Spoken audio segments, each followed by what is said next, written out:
Hi అండి. చిన్నప్పుడు Maggi అంటే నాకు బాగా గుర్తొచ్చేది ఏంటంటే ఎర్రలండి. వర్షం పడ్డప్పుడు బాగా వస్తుంది కదా! అదైతే మా అమ్మ చూసి "ఎందుకే అది తింటున్నావు? అవి చూసినావా ఎట్టున్నాయి" అనేసి మా అమ్మ పక్కకెళ్ళిపోయేది. నేను మా అమ్మమ్మ అయితే తినేసేవాళ్ళం అనమాట. షాప్ నుంచి తెచ్చి అప్పుడు రూ. 5 ప్యాకెటే. ఇప్పుడైతే అంతా మారిపోయింది. ఇప్పుడు రూ. 12 అయిపోయిందనమాట ఒక్కొక్క ప్యాకెట్. చిన్న ప్యాకెట్లు కూడా దొరకట్లేదు.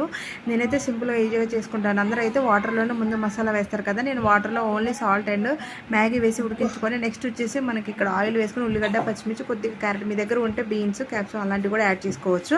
ఉన్న వాటిని అడ్జస్ట్ చేసేసుకొని ఇందులోకి ఎగ్ అయితే కలిపేసుకొని మంచిగా ఇలా చూసారు కదా, మనకి ఆల్మోస్ట్ మనం బయట తిన్న ఫుడ్ లాగే అనిపిస్తుంది. అలా అయితే చేసేసుకొని ఆ మసాలా వేసుకొని ఒకసారి కలిపేసుకున్న తర్వాత ఇందులోనే మనం ముందుగానే అవి పక్కన పెట్టేసుకొని ఉంచుకోం కదా, వాటర్ అనేది సపరేట్ చేసిన నూడిల్స్ అవి కూడా అందులో కలిపేసుకొని కొంచెం లైట్గా ఇంకొద్దిగా మసాలా వేసి అంతా ఒకసారి కలిపేసి చూసారా, ఫైనల్లీ మనకి ఫ్రైడ్ నూడిల్స్ ఇలా అయితే అయిపోతుంది. చూసారా, ఈ ఫ్రైడ్ నూడిల్స్ నచ్చిందో లేదో తప్పకుండా అయితే కామెంట్ చేయండి. ఎగ్ నూడిల్స్ నాకైతే చాలా బాగా ఇష్టం. మనం బయట తినేవాడు కొంచెం ఇంట్లో చేసుకుంటే